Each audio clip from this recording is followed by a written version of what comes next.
Dear Muslims, the world is scared of us. The world is laughing at us.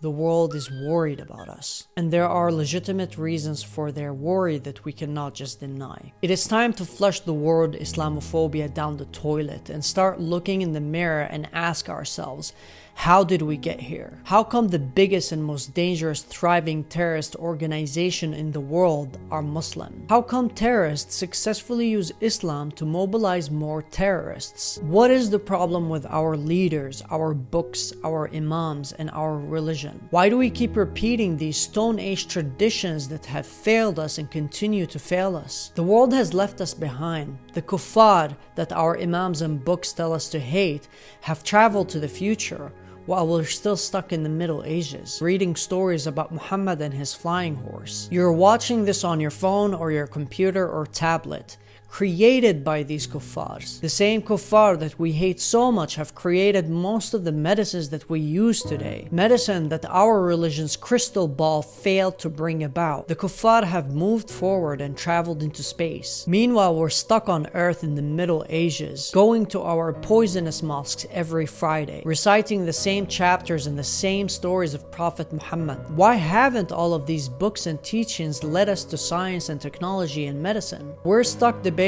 which sect is correct, which interpretation is correct, who is the kafir and who is the real Muslim. How can we convince the kuffar to become Muslims? Why on earth would anybody want to be Muslim today? They're all scared of us. They're all laughing at us. They're all worried about us. Delete Israel and the West from the world and we would still be as ignorant as we are, and we would still be stabbing each other as we are. Stop blaming them and look at yourselves in the mirror.